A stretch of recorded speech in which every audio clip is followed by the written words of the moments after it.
3 kesilapan awal penyimpan emas yang mereka tak sedari. Nak tahu apa? Pastikan tengok video ini sampai habis.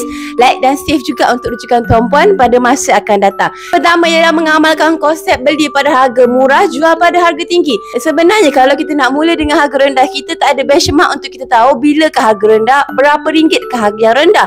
So, cara yang terbaik ialah tuan-puan terus mulakan hari ini. Jadikan harga emas hari ini sebagai benchmark. So, kalau harga emas turun pada esok hari, kita tahu harga esok lebih rendah daripada harga hari ini. Tapi kalau contoh harga emas esok naik meningkat mendadak, kita tahulah harga emas hari ini adalah harga yang murah. So, bila kita dah mula simpan emas, kita dah ada benchmark harga, kita dah tahu dah bila harga emas murah, bila harga emas dikira mahal. Dan yang kedua ialah kita beli emas small bar item, sebagai contohnya 0.25 gram, 0.5 gram. Cara yang terbaik ialah kita dapat ke emas fizikal yang lebih berat, sebagai contohnya 10 gram, 10 dinar dan lain-lain.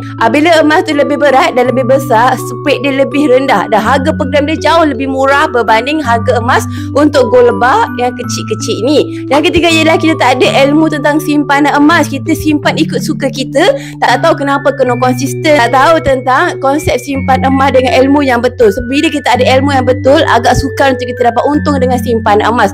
So, cara yang paling mudah untuk dapatkan ilmu tentang simpanan emas inilah kita pilih dealer yang aktif. Dengan dealer yang aktif ni, mereka ada ilmu yang betul, mereka join training setiap minggu. So, dia akan bimbing kita dengan ilmu emas yang betul. Kita akan dapat ilmu secara percuma, secara direct daripada dealer tersebut.